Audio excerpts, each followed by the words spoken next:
mo naminaw sa DXGO Aksyon Radyo Davao, your news, entertainment, and business station.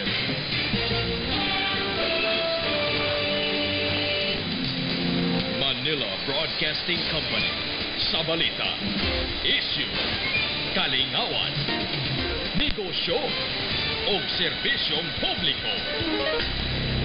DXGO Aksyon Radyo Davao.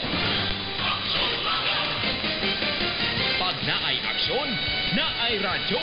Aksyon Radyo, ang atong radyo.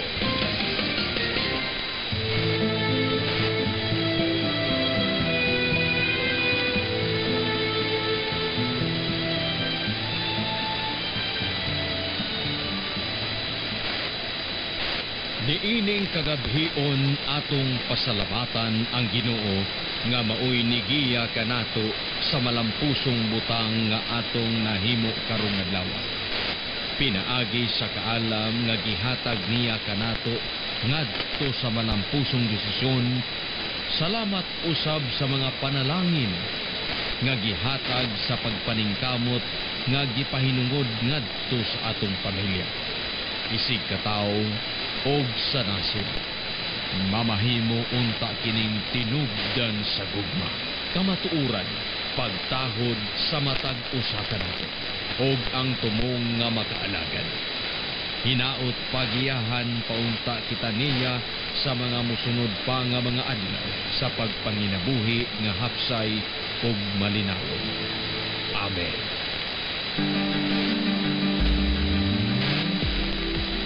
Maayong gabi mga minahal namong mga tigpaminaw.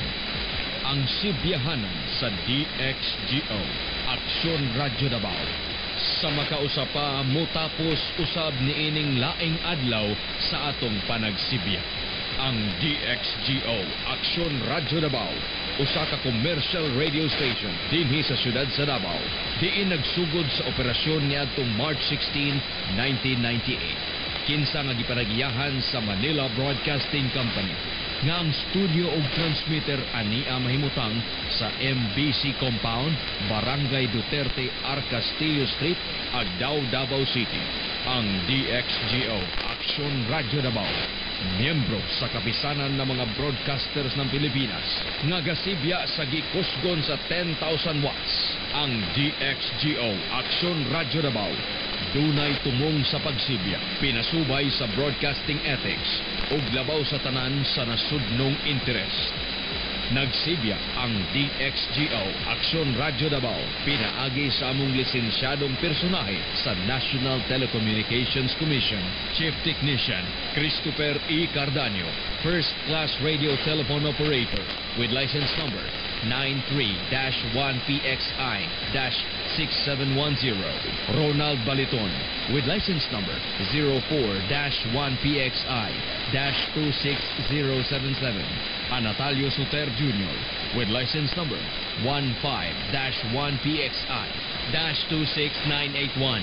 Ayan Chris Cardanio with license number 15-1PXI-26981. Joel P. Avila with license number 2K-1PXI-24706.